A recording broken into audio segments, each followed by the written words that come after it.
నా యొక్క నమస్కారాలు. పత్రిక ఫస్ట్ పత్రికల్లో ఏదన్నా రాస్తే ఢిల్లీ గల్లీ నుండి ఢిల్లీ వరకు చదువుతారు. మీరు ఏం రాస్తున్నారు, ఏం మీరు అనౌన్స్మెంట్ చేశారు అనేది ఫస్ట్ చదువుతారు.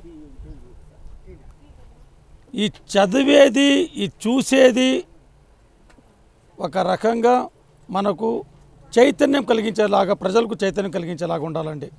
దయచేసి దీన్ని అర్థం చేసుకోండి.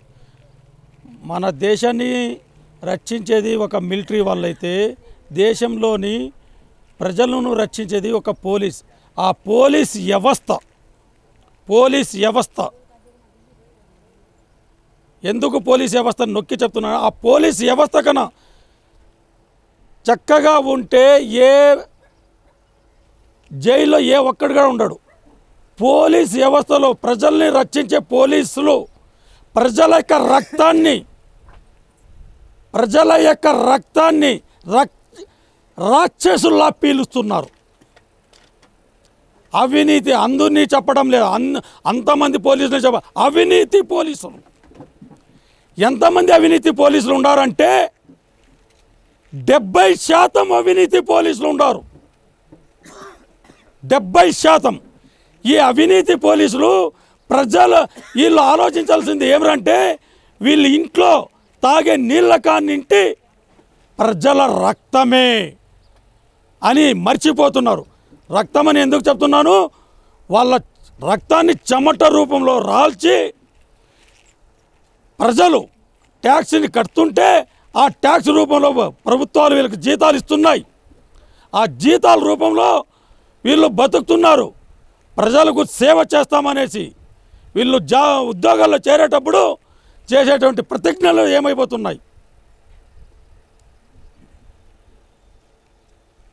కాబట్టి ప్రతి ఒక్క అధికారి, ప్రభుత్వ అధికారి ప్రజల యొక్క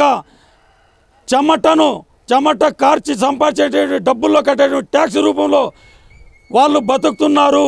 ప్రజలకు మేము సేవ చేస్తామనేసి ప్రతిజ్ఞ చేసి ఉద్యోగాల్లో చేరుతున్నారు. ప్రజలకు సేవ చేయకుండా ప్రజలకు మరింత భారం అవుతున్నారు. ఇటువంటి అవినీతి అధికారులకు గత ప్రభుత్వంలోనే గుర్తించి కనీసం 2 నెలల్లోనే 77,850 కోట్ల అవినీతిని తేల్చడం జరిగింది. నేను ఎన్ని డిస్టిక్ల్లో? 3 డిస్టిక్లు, అనంతపూర్, తిరుపతి, చిత్తూరు, ఈ 3 డిస్టిక్లోనే. స్టేట్ మొత్తం రాలేదు. స్టేట్ మొత్తంలో ఎక్కడ కూడా నేను 3 డిస్టిక్ల్లోనే 77,850 కోట్ల అవినీతిని పట్టాం. అప్పట్లో ఉన్నటువంటి ప్రభుత్వం యొక్క ప్రధాన సలహాదారుడు సజ్జల రామకృష్ణ, అప్పట్లో ఉన్నటువంటి తిరుపతి ఎస్పీ పరమేశ్వర రెడ్డి వీటిని తొయ్యడానికి నా పైన ఎస్టీ అటెంప్ట్ మర్డర్ కేసు చేశారు. ఇటువంటి కేసులకు భయపడలేదు. దానిపైన సిబిఐ ఎంక్వైరీ చేశాం. ఇది ఎందుకు ఈ విషయం చెప్పాల్సి వచ్చింది అంటే ప్రభుత్వ అధికారుల్లో ఎంతమంది 70% మంది అవినీతి అధికారులు ఉన్నారు. ఇప్పుడు ఉండేటువంటి పోలీస్ డిపార్ట్మెంట్లో చెప్పాలంటే ద్వారకా తిరుమలరావు గారు ఈజ్ గుడ్ ఐపీఎస్ ఆఫీసర్. 95 నుండి అతన్ని నేను గమనిస్తున్నాను. అటువంటి ఆఫీసర్స్ ఒక 10 మంది ఉన్నా కూడా చాలు, స్టేట్లో అవినీతి లేకుండా చేయొచ్చు. అటువంటి ఆఫీసర్ డీజీపీగా ఉన్నప్పుడు ఇటువంటి అవినీతి అధికారులు పేదల ఇండ్లు కూలగొట్టారంటే ఈరోజు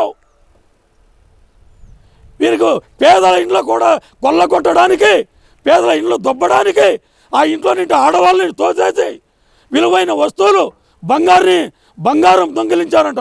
ఈ బంగారాన్ని దొంగిలించడానికి పోలీసులకు అధికారం ఎక్కడి నుండి వచ్చిందంటే పేదవాళ్ళు కూలీ నేలి చేసుకొని ఆడపిల్లలు ఉండాలనేసి సంపాదించిన దాంట్లో బంగారు కొని పెట్టుకుంటే ఆ బంగారుని దొంగిలించారంట. 40 మంది పోలీసులు 10 జీపుల్లో ఒక్కసారిగా వస్తే అది చూసి పెద్దావిడ మన ఇంటి ముందరికి ఎట్లా వచ్చారు ఇంతమంది పోలీసులు, మనం మా పిల్లలు ఏం చేశారో అని ఒక్కసారిగా ఆలోచనలో పోయి అట్లే ఆమె ఊపిరాడక చనిపోయింది. పోయిన ప్రాణం తీసి ఇవ్వగలరా? ఇది అటెంప్ట్ మర్డర్ కేసు మీ పైన బుక్ కాదా? ఎస్ఐ నుండి ఎస్పీ వరకు వీరి పైన కఠినమైన చర్యలు మేము లీగల్గా తీసుకుంటాం. మీరు అన్యాయంగా వచ్చారు, మేము లీగల్గా తీసుకుంటాం.